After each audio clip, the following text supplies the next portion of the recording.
You can stay updated on Auburn's COVID situation by visiting Auburn COVID Resource Center website. In accordance with the new executive order President Biden signed into action on September 9th, Auburn University is now requiring all employees to be vaccinated. This change comes after the order, which was designed to ensure federal contractors provided adequate COVID-19 safeguards, extending to Auburn as a land-grant institute. Employees who are receiving the Moderna vaccine must get their first dose by October 27th and the second by November 24th, while Pfizer recipients must receive their first dose by November 3rd and the second by the 24th.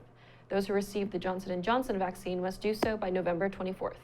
For more information about the new vaccine requirements, visit our webpage, eagleeyeauburn.com, and search new employee vaccine requirements. If you are looking to receive your dose of the vaccine, you can do that by scheduling an appointment at the Auburn University Pharmacy scheduling page. Ready to skip Halloween and head straight into the Christmas season? Well, we have an event that's sure to put you in the Yuletide mood. The Dempsey Community Arts Center is inviting children 12 years old or younger to attend a special Polar Express experience that will make you feel like you're riding the train to see Santa. The event is scheduled to be held Saturday, December the 4th, with sessions starting at 9 a.m. and will include activities such as holiday art projects, hot chocolate and cookies, story time with Mrs. Claus, and a special North Pole room with Santa.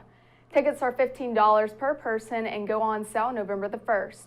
For more information on how you can ride the Polar Express, visit auburnarts.org. Hoping to continue your newfound holiday spirit and do something good for the community? Well, Auburn Public Safety has recently kicked off its Auburn 2021 Toy Drive and is asking you to lend a hand. The campaign is designed to assist Auburn families in the community by providing Christmas gifts for children ages 2 through 8 who are in need. Children with proper documentation can register with a parent or guardian at the Auburn Police Department on Tuesdays and Wednesdays from 9 to 10 a.m. through October 27th. In addition, those who are seeking to donate may do so by delivering an unwrapped gift to the Auburn Fire or Police Departments anytime from now until December 3rd. If you have any questions about the Auburn Toy Drive, reach out to Deborah Hoyett from the Auburn Police Department at 334-501-3117. You know what time it is. It's time to get involved. Involvement Ambassador Travis Harrison is here with our weekly involvement update to give you the scoop on all activities and events you can get involved with this week on campus. Hey y'all, my name is Travis Harrison, and there are a lot of exciting events coming up on campus this week from Involvement. First up, Active Minds is hosting Dr. Colleen Coffey to talk about their Let's Talk About Mental Health talk. It'll be on Monday, the start of Mental Health Week, in the Student Center Ballroom from 6 p.m. to 7 p.m. Dr. Colleen Coffey will be speaking about how to seek help, being an active listener, and how to build a community, and much more. It's going to be a great event that is very informative. Next, on Thursday, the Involvement Ambassadors are hosting their Get to Know Service Programs webinar. It will be in person and is going to be in the Student Center in room 2107 from 5 to 6 p.m.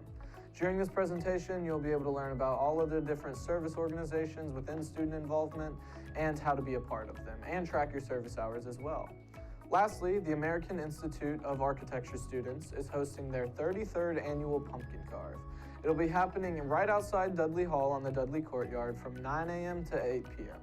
All of the pumpkins carved will be put out on display to enter to win a prize.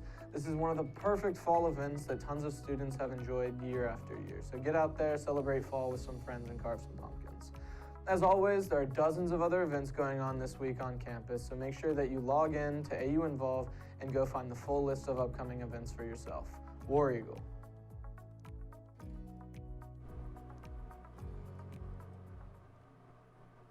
When we return from this short break, we'll look into what Auburn's communication program is up to and how your third grader smile could be seen all across Alabama. You're watching Eagle Eye News at 6.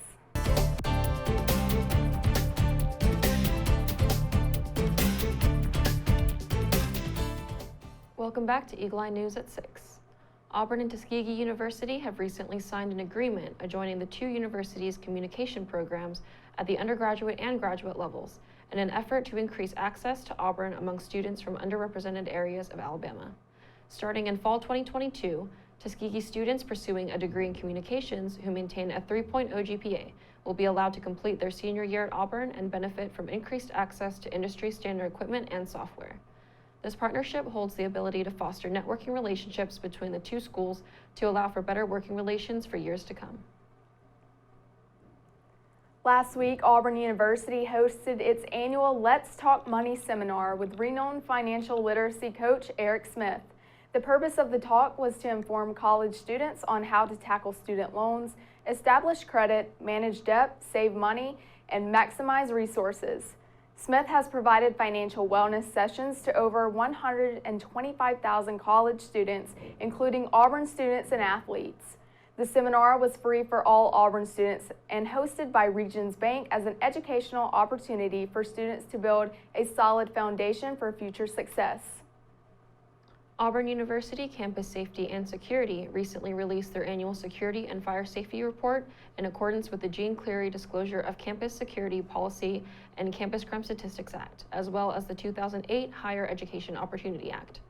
This report includes important information pertaining to institutional policies on campus safety, such as crime reporting, emergency procedures and notifications, campus evacuation, missing students, alcohol and drug use, weapons, assault, and many other safety and security topics.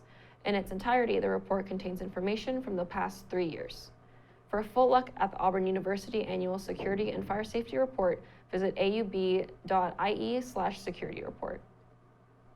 The Auburn City Council met on October 19th to discuss a range of topics pertaining to the public's interest.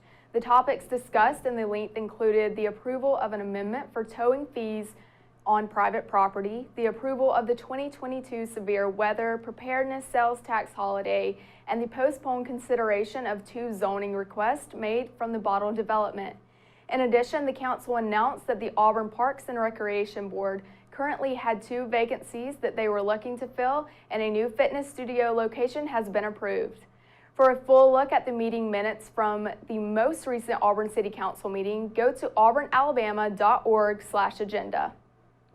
Do you have a 3rd grader who loves showing off their smile to everyone they meet? Well, the Alabama Department of Public Health's Oral Health Office is announcing their 5th annual Share Your Smile with Alabama contest. 1 boy and 1 girl will be selected from photo submissions to be the face of the ADHP marketing campaigns to promote children's oral health. Submissions are open to any 3rd grade Alabamian and must be made by a parent or guardian before November 30th. Winners will be announced on January 28th in preparation for Children's Dental Health Month in February. To fill out an application for your 3rd grader, visit alabamapublichealth.gov/oralhealth/contest to apply. When we come back, we'll update you on the shocking new developments occurring in the Gabby Petito case. Then we'll take a look at the tragedy that rocked Hollywood last week. You're watching Eagle Eye TV, Auburn's news leader.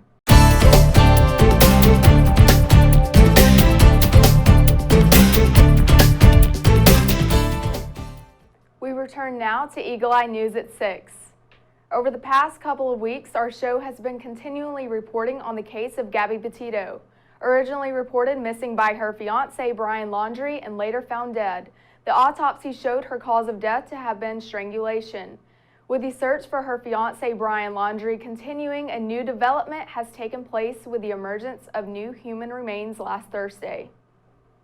Throughout the day today, we've seen law enforcement come in and out of the scene here in Northport, Florida at the Carlton Reserve, which is a massive reserve here in Florida. Now, at this point, they're continuing their investigation, but the big question still remains, do those remains belong to Brian Laundrie? And according to the family attorney of Brian Laundrie, they believe it's highly likely. 37 days after Brian Laundrie was reportedly last seen, human remains were found in a Florida park. Probability is strong that it is Brian's remains. A source close to the investigation says it may take some time to officially identify the remains based on their condition. These items were found in an area that up until recently have been underwater. The grim discovery made on the day Laundrie's parents were assisting in the search for their son. According to the family's attorney, Laundrie's father also stumbled upon some of his son's personal items. At some point, Chris locates what's called a dry bag. The dry bag is a white bag laying in the woods, I'll say 20 feet or so off the trail. At that time, law enforcement officers showed him a picture on the phone of a backpack that law enforcement had located also nearby. Brian Laundrie is considered a person of interest in the death of his fiancée, Gabby Petito. Laundrie refused to talk to law enforcement when Petito's parents reported her missing. Then days later, he also disappeared. His parents gave investigators tips on where Brian liked to hike and camp in the extensive Carlton Reserve, but have otherwise been silent on the advice of their attorney. Now's not the right time to talk about, the situation with Gabby. Right now, we're going to wait for the forensic results to come in, and, we may revisit this in the future. Now, the FBI says that their forensics team will be out here on the scene for several days to continue their investigation. In Northport, Florida, I'm Daryl Forges. Later on Thursday, the FBI tweeted out a confirmation that the human remains found had been matched to dental records, confirming that they did belong to Brian Laundrie. Hollywood was rocked by tragedy last week when a crew member died and another injured after a prop firearm was discharged on a set in New Mexico by Alec Baldwin. Authorities are continuing their investigation to find answers to this tragedy. Actor Alec Baldwin has released a statement one day after director of photography Helena Hutchins was killed after he discharged a prop firearm on the set of the film Rust. There are no words to convey my shock and sadness regarding the tragic accident that took the life of Helena Hutchins, a wife, mother, and deeply admired colleague of ours. I'm fully cooperating with the police investigation to address how this tragedy occurred. According to law enforcement, Baldwin discharged the prop weapon during the filming of a scene on the Rust set, releasing some type of projectile which hit Hutchins and injured director Joel Souza. If I was on that set, I would be very curious as to what broke down as far as the rules, the regulations, and the safety precautions. According to experts, the prop weapons used on movie sets are not plastic toys. To be clear, anything that's called a prop weapon when we're talking about shooting is in fact a real gun. Even though there's no actual physical projectile mounted on the front of that weapon, on the cartridge, there is projectiles that do come out, the powder, the gas, and those can cause physical injury within 25 to 50 feet, depending on the load. The family of the late actor Brandon Lee tweeted their condolences about the accident yesterday. Lee, the son of Bruce Lee, was killed in a prop gun accident, a bullet on the set of The Crow in 1993. Experts say Lee's death led to stricter standards on film and movie sets. Situations like this should never, ever happen. I'm Chris Wynn reporting. 28 million children between the ages of 5 and 11 could soon be eligible for the COVID-19 vaccine as soon as the coming week. The FDA's Vaccine Advisory Board is meeting tomorrow on Tuesday to consider authorizing the Pfizer vaccine for younger children. Just how soon could kids ages 5 to 11 get a COVID-19 vaccine? On the current timeline, it could be as soon as November. But first, the FDA and CDC must sign off. Tuesday, an FDA advisory committee is scheduled to meet to discuss whether to recommend authorization for the Pfizer vaccine for kids 5 to 11. It's going to protect them. Obviously, it's also going to add population immunity to our broader population, will help bring infection numbers down. It is going to be one more important step towards getting to the end of this pandemic. Kids make up about a quarter of all COVID cases in the U.S. Nationwide data shows COVID cases, hospitalizations, and deaths all declining. Health experts point to the vaccine. If we add children to that mix, we can get our numbers way higher up and hopefully prevent any more variants from coming. But Pfizer officials will not only have to convince FDA vaccine advisors for emergency use authorization. Ultimately, it's up to parents of kids ages 5 to 11 to allow them to get the vaccine. A recent Kaiser Family Foundation survey in September found about a third of parents in that age range say they would take a wait-and-see approach, and another third of parents say they'd let their kids get the vaccine right away. Talk to your pediatrician if you have questions, but we know that 6 million kids have had COVID, over 1 million in the last 6 weeks. They can get it, they can spread it.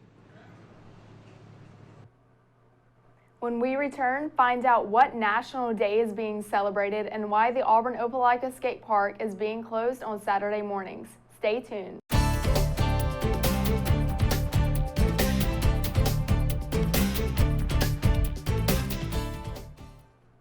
Welcome back to Eagle Eye News at 6.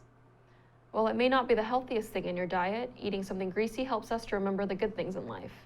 So grab a friend and head on down to your favorite fast food place to celebrate Greasy Foods Day.